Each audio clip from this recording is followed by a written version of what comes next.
할렐루야. 오늘 이 시간 하나님께 주신 말씀 로마서 12장 말씀입니다. 로마서 12장 말씀.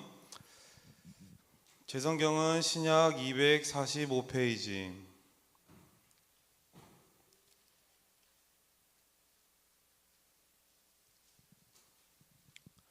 로마서 5장 12절 말씀.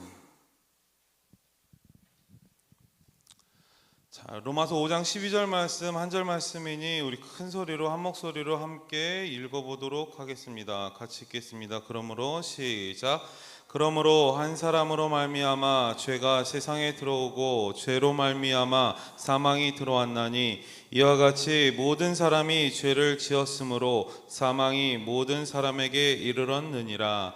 아멘. 들어진 예물을 위해 기도하겠습니다. 사랑의 하나님 감사합니다. 주님께 기쁨으로 감사의 조건으로 예물 드리오니 하나님 흠양하여 주시옵소서. 또한 이 시간 1,000번제로 드려집니다. 주님 각정하는 소원 위에 하나님의 은혜 말씀을 허락하여 주시옵소서. 또한 물바다 축제를 위하여 기도하오니 하나님의 뜻과 섭리 가운데 한 영혼을 더욱더 사랑할 수 있도록 주님 축복하여 주시옵소서. 믿음의 가장을 위하여 기도하는 기도 위에 하나님 응답하여 주시옵시고 얼른 움직일 수 있는 기쁨의 역사 인도하여 주시옵소서. 또한 하나님 믿음 가운데 드려지는 성교 예물이 있습니다. 하나님의 나라 확장되어지는 귀한 예물 되게 하시고 주님께서 흠양하시는 아름다운 예물로 허락하여 주시옵소서. 오직 주님께서만 받으시는 귀한 예물 모두가 되길 간절히 소망하오며 사랑이 많으신 예수님의 이름으로 기도드리옵나이다. 아멘. 할렐루야. 자, 오늘은 교리 10번째 강의입니다. 교리 10강. 자, 제목을 한번 큰 소리로 같이 한번 읽어보도록 하겠습니다. 위태로운 같이 읽겠습니다. 시작. 위태로운 독립선언, 인간의 타락. 자, 오늘 본문의 말씀 가운데서는 이 독립선언이 나오고 있습니다. 그러면 우리가 이 10번째로 보고 있는 교리란 무엇인가? 제가 1강 때부터 계속해서 반복하여 이야기하고 있습니다. 여러분들 교리란 무엇인가? 질문하면 답을 할 수 있을까요? 자, 교리란 무엇인가? 교리란 성경에 나타나 있는 하나님의 무엇을? 하나님의 사랑을 여러 가르침을 어떤 주제에 따라서 요약하고 일목요연하게 체계적으로 우리가 무엇을 어떻게 믿어야 하는지를 분명히 알게 가르치는 교리가 바로 그런 것이라는 겁니다. 자, 그럼 오늘 10번째로 이 인간의 타락에 대해서 한번 알아보도록 하겠습니다. 오늘 본문 가운데서 나타나고 있는 이 네 글자가 있습니다. 독립선언. 자, 독립선언. 우리나라의 독립선언은 언제 어디서 이루어졌을까요? 1913년 몇 월 며칠? 몇 월 며칠? 3일절이에요. 3일절. 1919년 3월 1일. 자, 민족열사 33인의 독립선언문을 읽어 나갔습니다. 어떻게 내용 혹시 기억하시는지 모르시겠지만 어르신들은 예전에 독립선언문을 가끔 교과서나 책에서 읽어본 적이 있었을 거예요. 자, 제가 잠깐만 읽어드릴게요. 우리는 이에 우리 조선이 독립한 나라임과 조선 사람이 자주적인 민족임을 선언하노라. 이로써 세계 모든 나라에 알려 인류 평등의 큰 뜻을 밝히며. 자, 가슴에 무엇을 품고 독립선언문을 읽었습니까? 태극기를 가슴에 품고 독립선언서를 읽었어요. 자, 그럼 오늘 본문은 오늘 말씀이 끝날 때 우리가 선언서를 할 거예요. 어떤 선언서를 할 것인가? 죄에 대해서 선언을 하도록 하겠습니다. 그러면 우리가 마음에 무엇을 품고 어떠한 마음으로 선언을 해야 되는지 오늘 본문을 통하여서 하나님의 은혜가 있길 간절히 바랍니다. 자, 하나님 안에 있어야 할 우리가 아담의 죄로 인해서 자유의지 선택적인 삶을 살아갈 수밖에 없는 하나님 안에서 독립이 이루어져야 된다는 것입니다. 그럼에도 불구하고 오늘 제목처럼 독립이 위험하다는 거예요. 위태롭다는 거예요. 그럼에도 불구하고 독립은 위태롭고 불안하기만 하다고 말하고 있습니다. 자, 독립의 주된 맹점인 죄에 대해서 알아보고 우리는 어떻게 헤쳐나가야 할지를 갈 길을 찾아보는 오늘 시간 되길 바랍니다. 자, 그러면 처음으로 죄에 대해서 한번 알아보겠습니다. 죄의 기원, 인간의 타락과 최초의 죄. 자, 가는 무엇입니까? 죄의 기원입니다. 1번 같이 한번 읽어보겠습니다. 시작.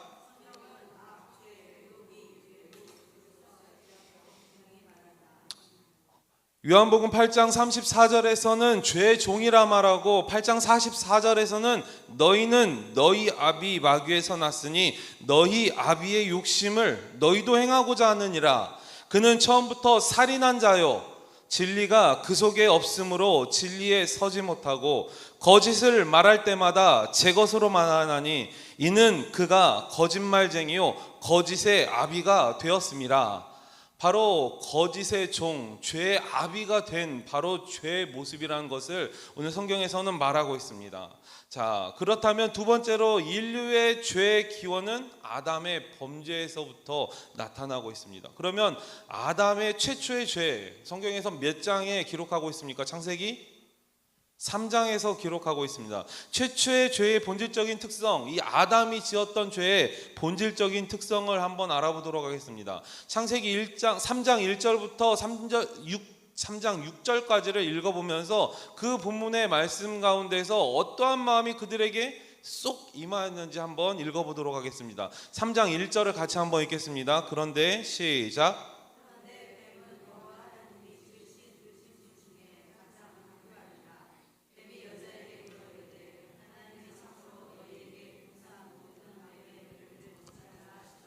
자, 아담과 하와에게 어떠한 마음을 품어줬습니까? 사탄이 하와의 마음속에 무엇을 불러일으킨 단계? 의심을 불러일으킨 단계입니다. 자, 그럼 2절을 3절을 같이 한번 읽어보겠습니다. 자, 같이 있습니다. 여자가 시작. 열매를 우리가 먹을 수 있으나 동산 중앙에 있는 나무의 열매는 하나님의 말씀에 너희는 먹지도 말고 만지지도 말라 너희가 죽을까 하노라 하셨느니라. 자, 옆에 보면 이번에 어떠한 단계인지 같이 읽겠습니다. 의심을 시작. 의심을 통하여 하와의 마음속에 어떠한 뭐가 단계? 분노가 시작된 단계라 말합니다. 자, 그러면 3장 4절을 같이 읽습니다. 시작. 뱀이 여자에게 이르되 너희가 결코 죽지 아니하리라. 또한 어떠한 단계를 이야기하고 있습니까? 의심과 분노를 통해서 불신이 싹 트는 단계를 이야기합니다. 자, 그렇다면 3장 5절에는 어떠한 마음을 심어줄까요? 3장 5절을 같이 읽습니다. 시작. 너희가 그것을 먹는 날에는 너희 눈이 밝아져 하나님과 같이 되어 선악을 알 줄 하나님이 아심이니라. 어떠한 마음을 심어주는 단계입니까? 4번에 교만을 심어주는 단계입니다. 자, 그렇다면 3장 6절을 통하여서 다섯 번째, 여섯 번째 마음을 알아보겠습니다. 3장 6절을 같이 한번 큰 소리로 읽겠습니다. 시작. 여자가 그 나무를 본즉 먹음직도 하고 보암직도 하고 지혜롭게 할 만큼 탐스럽기도 한 나무인지라. 여자가 그 열매를 따먹고 자기와 함께 있는 남편에게도 주매 그도 먹은지라. 자, 두 가지의 마음을 심어줍니다. 다섯 번째로 악한 욕망을 일으키는 단계입니다. 여섯 번째로 무슨 단계? 불순종의 단계를 나타나고 있다는 것입니다. 창세기 3장을 통하여서 아담에 포함되어져 있는 아담이 지었던 이 처음의 죄의 모습의 특징들은 이런 단계들이 있었다는 거예요. 첫 번째로 의심의 단계, 두 번째로 분노가 시작되는 단계, 세 번째로 불신이 심겨지는 단계, 네 번째로 교만을 일으키는 단계, 다섯 번째 악한 욕망을 일으키는 단계, 여섯 번째 불순종의 단계로 단계별 점차적 바뀌어가는 그 마음의 심리 상태를 성경에서는 기록하고 있다는 겁니다. 이 최초의 모습들을 보니까 흡사 저의 모습 같더라고요. 나의 모습이 이렇게 단계별로 죄의 모습이 변해져가는 나도 그랬었구나. 저도 그랬었구나. 그런 마음이 마음속에 새겨지고 성경을 보면서 알게 되는 시간이었던 것 같습니다. 그렇다면 이 최초의 죄의 결과에 대해서 한번 알아보도록 하겠습니다. 이 최초의 아담이 지었던 죄의 결과로는 어떠한 결과가 있을까? 첫 번째로 인간 본성의 전적인 타락을 이야기하고 있습니다. 자, 전적인 타락. 인간의 모든 기능의 소멸이 아닌 기능에 손상되었다는 거예요. 완전한 타락이 아닌 의지 안에서 영적인 무능력을 야기하고 있다는 상태가 전적인 타락이라 이야기하고 있습니다. 자, 두 번째로 영적인 죽음이 초래되었다. 에베소서 4장 18절엔 이렇게 말하고 있습니다. 그들의 총명이 어두워지고 그들 가운데 있는 무지함과 그들의 마음이 굳어짐으로 말미암아 하나님의 생명에서 떠나 있도다. 영적인 죽음을 맞이할 수밖에 없는 그런 단계가 결과가 나타납니다. 세 번째로 무엇을 말합니까? 마음속에 가책을 느끼고 죄책감에 빠져 하나님을 두려워한다는 거예요. 아담아 아담아 하나님께서 부르십니다. 그 아담이 어디에 숨어 있습니까? 나무에 숨어 있다는 거예요. 자, 네 번째로 에덴 동산에서 쫓겨나고 다시는 그곳에 갈 수 없게 되었다.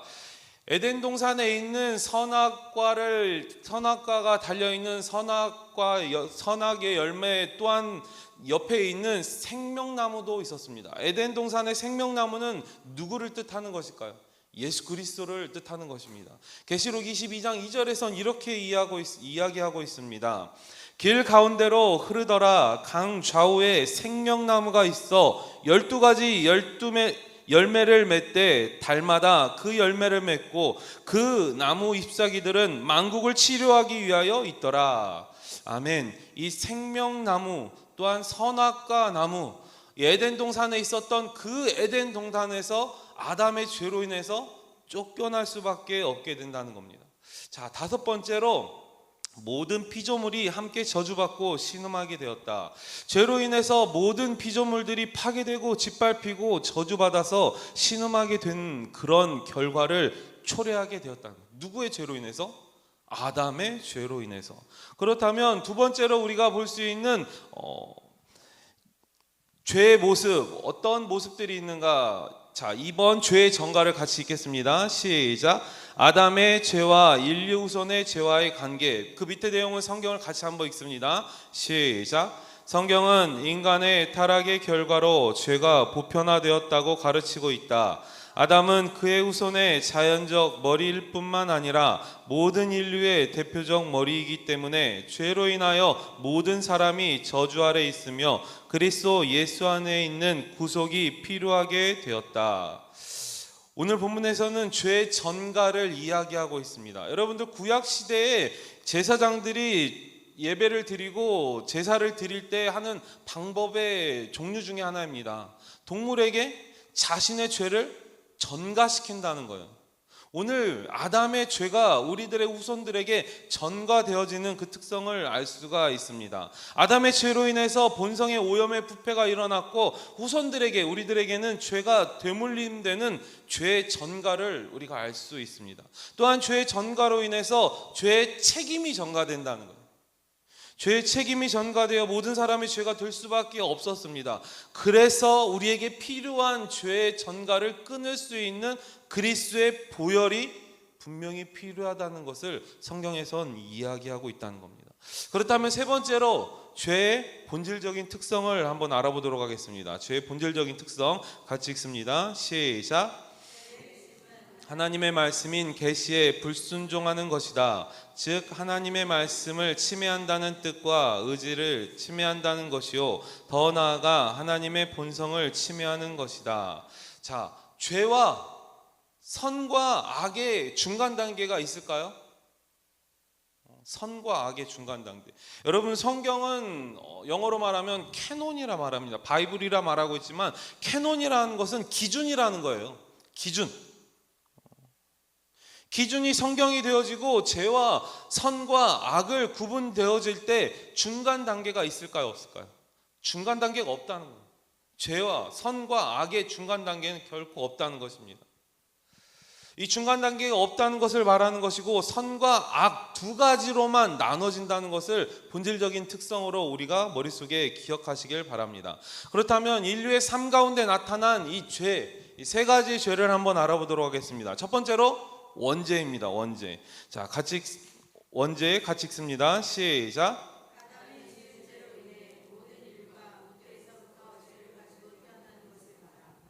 자, 원죄는 죄책과 오염으로 나뉘고 또한 전적 부패, 무가치한 상태, 자신의 의지가 무지해지고 또한 전적 무능력, 자력으로 자기의 혼자 스스로의 힘으로서는 해결할 수 없고 자기 혼자의 능력으로는 그 방법이 없는 그런 상태를 그 결과를 초래한다고 말하고 있습니다. 원죄로 인해서. 그렇다면 두 번째로 말하고 있는 죄는 무엇입니까? 자범죄입니다. 자범죄 같이 한번 읽어보겠습니다. 시작. 적극적으로 짓는 범죄 행위이다. 갈라디아서 5장 19절에서 21절에선 이렇게 말하고 있습니다. 자, 육체의 일은 분명하니 곧 음행과 더러운 것과 호색과 우상숭배와 주술과 원수 맺는 것과 분쟁과 시기와 분냄과 당짓는 것과 분열함과 이단과 투기와 술취함과 방탕함과 또 그와 같은 것들이라. 전에 너희에게 경계한 것 같이 경계하노니 이런 일을 하는 자들은 하나님의 나라를 유업으로 받지 못할 것이요. 아멘. 성령의 9가지 열매가 5장 몇 절부터 나옵니까? 성령의 9가지 열매가 나타나기 이전의 죄에 대해서 지금 말하고 있어요. 성령의 9가지 열매는 혹시 기억하시나요? 외우시나요? 사랑과 희락과 화평과 오래 참과 자비, 양선, 충성, 온유, 절제. 성령의 9가지 열매를 믿음으로 드러낼 수 있는 저와 여러분 되길 소망합니다. 성령의 9가지 열매를 드러낼 수 있는 그 믿음의 본질 가운데서는 그리스도가 있었고 하나님의 사랑이 있었다는 거예요. 그런데 성령의 9가지 열매를 드러나지 못하게 하는 이 죄악들을 갈라디아서 5장 19절에서부터 21절 가운데는 기록하고 있다는 거예요. 비교하여지게, 죄와 성령의 9가지 열매를 비교할 수 있도록. 자, 그렇다면 세 번째로 성경에서 말하고 있는 죄에 대해서 한번 보겠습니다. 세 번째로는 성령 회방죄입니다. 자, 같이 읽겠습니다. 그리스도를 시작. 그리스도를 통한 하나님의 은혜임을 알면서도 악의를 가지고 거부하며 성령의 역사를 어두운 일로 돌리는 악한 행위이며 용서받지 못한다. 누구의 방법으로 돌린다고요? 하나님의 뜻한 계획이고 하나님의 뜻한 섭리임에도 불구하고 마귀의 계략으로, 사단의 계력으로, 사단의 권세로 그 권위를 돌리는 바로 성령 회방죄가 있다고 말하고 있습니다. 마태복음 12장 31절 32절에선 분명히 이렇게 기록하고 있습니다. 그러므로 내가 너희에게 이르노니 사람에 대한 모든 죄와 모독은 사하심을 얻되 성령을 모독하는 것은 사하심을 얻지 못하겠고, 또 누구든지 말로 인자를 거역하면 사하심을 얻되 누구든지 말로 성령을 거역하면 이 세상과 오는 세상에서도 사하심을 얻지 못하리라. 아멘. 사하심을 받을 수 없는 유일한 죄가 어떠한 죄라고요? 성령 회방죄라는 거예요. 하나님이 인도하시고 하나님의 뜻한 계획과 섭리 가운데 빛으로 열매로 드러나는 그 어떤 하나님의 은혜의 선물을 믿음으로 고백하시길 바랍니다. 누구의 은혜라고 고백합니까? 주님이 하셨습니다. 고백할 수 있어야 돼요. 자, 그렇다면 마지막으로 우리가 이 죄의 결과에 대해서 우리의 태도, 제가 처음 설교를 시작할 때 무엇을 선포한다고 했습니까? 독립 선언문을 선포한다고. 무엇에 대한 독립 선언문을 선포할까요? 맞아요. 죄에 대해서 독립 선언문을 한번 선포해 보도록 하겠습니다. 자, 첫 번째입니다. 첫 번째, 죄의 깊은 뿌리에서 이해하며 기도하라. 자, 첫 번째로 죄의 깊은 뿌리에서 이해하며 기도하라. 시편 51편 10절 12절은 이렇게 이야기하고 있습니다. 하나님이여, 내 속에 정한 마음을 창조하시고 내 안에 정직한 영을 새롭게 하소서. 나를 주 앞에서 쫓아내지 마시며 주의 성령을 내게서 거두지 마소서. 하나님의 은혜를 믿음으로 이해하고 하나님의 뜻한 섭리 안에 고백하는 심령 가운데 기도할 수 있는 저와 여러분 되길 바랍니다. 하나님께 기도로 묻는 저희들 되기를 바랍니다. 하나님, 이 진정, 이 환경과 이 상황이 하나님의 뜻인지요? 또한 이 환경과 상황 가운데 저는 무엇을 어떻게 왜 해야 할까요? 물어볼 수 있는 저와 여러분 되길 소망합니다. 그러면서 두 번째로 이야기하고 있습니다. 즉시 회개하라. 자, 마태복음 5장 4절에선 이렇게 이야기하고 있습니다. 애통하는 자는 복이 있나니 그들이 위로를 받을 것이며, 또한 요한 1서 1장 9절에선 이렇게 말합니다. 만일 우리가 우리의 죄를 자백하면 그를 미쁘시고 의로우사 우리 죄를 사하시며 우리를 모든 불의에서 깨끗하게 하게 할 것이요. 아멘. 우리의 삶 가운데 첫 번째로 말해야 할 것은 회개하는 거고, 두 번째로 기도해야 되고, 세 번째로, 자, 세 번째를 같이 한번 읽어보겠습니다. 함부로 하나님께서 하시는 전적인 하나님의 권한입니다. 말씀을 들었는데, 예배를 드렸는데 하나님께 은혜를 받았어요. 나에게 주신 은혜의 말씀이구나. 오늘 말씀이 나에게 주시는 말씀이구나. 내 마음속으로는 어떤 생각이 듭니까? 오늘 안 나온 그 집사님, 오늘 안 나온 그 권사님, 집으로 또 전화하십니까? 안 돼요. 그게 누구의 역사입니까? 사단마귀의 역사라는 거예요. 자, 함부로 뭐 하지 말라? 정죄하지 말라. 마태복음 7장 1절에서 5절 가운데는 이렇게 이야기하고 있습니다. 자, 본문 있나요? 같이 읽겠습니다. 비판을 시작. 비판을 받지 아니하려거든 비판하지 말라. 너희가 비판하는 그 비판으로 너희가 비판을 받을 것이요 너희가 헤아리는 그 헤아림으로 너희가 헤아림을 받을 것이니라. 어찌하여 형제의 눈 속에 있는 티는 보고 내 눈 속에 있는 들보는 깨닫지 못하느냐. 보라, 내 눈 속에 들보가 있는데 어찌하여 형제에게 말하기를 나로 내 있는 티를 빼게 하라 하겠느냐. 외식하는 자여, 먼저 내 눈 속에서 들보를 빼어라. 그 후에야 밝히 보고 형제의 눈 속에서 티를 빼리. 아멘. 오늘 본문의 말씀 가운데서 세 번째로 뭐라고 하라고 했습니까? 함부로 정죄하지 마라 말합니다. 그러면서 마지막 5절에 외식하는 자여 먼저 내 눈 속에 있는 들보를 빼어라. 그 후에 밝히 보고 형제의 눈 속에 티를 빼라. 자신의 거울을 삼고 먼저 보라. 그러면 외식하는 모습. 자, 여기서 새벽 예배 때 들으신 분들은 답하지 마시길 바랍니다. 들으시고, 자, 넌센스 퀴즈입니다. 넌센스 퀴즈. 지금 미국에서 오신 김지국 목사님이 계십니다. 그리고 김지국 목사님과 사모님이 같이 지금 성경 안에서 기거하고 계시는데, 사모님과 이야기를 나누면서 이런 이야기를 하더라고요. 사모님이 한국에 오니까 한국에 있는 모기들이 저만 무는 것 같아요. 왜 이렇게 저를 이렇게 피를 좋아하는지, 제 피가 맛있는지 이 모기들이 저만 무는 것 같아요. 그래서 제가 뭐라고 대답했을까요? 이 모기는 어떠한 모기입니다. 이 모기가 하는 행동은 무엇입니다. 말했어요. 넌센스 퀴즈예요. 네? 순교? 아니에요. 네? 수컷 모기? 외식하는 모기입니다. 우리나라 피만 먹다가 외국 사람, 미국인이거든요. 사모님. 외식하는 모기. 자, 그런데 여기서 분명히 알아야 할 것은 무엇입니까? 단어의 뜻을 정확히 알아야 돼요. 자, 외식이라는 단어의 뜻을 정확히 아시길 바랍니다. 바리새인과 서기관들이 했던 그 외식, 이 겉외 보일식이라는 단어를 한자를 채택하고 있어서 겉으로 보기에는 하나님 믿는다 하지만 그 안에는 말씀을 지키지 못하는 것, 하나님보다 앞서는 게 외식이라 분명히 성경은 이야기하고 있다는 것입니다. 오늘 본문에서도 이야기하고 있습니다. 첫 번째 회개하라, 두 번째 기도하라, 세 번째 무엇하지 말라?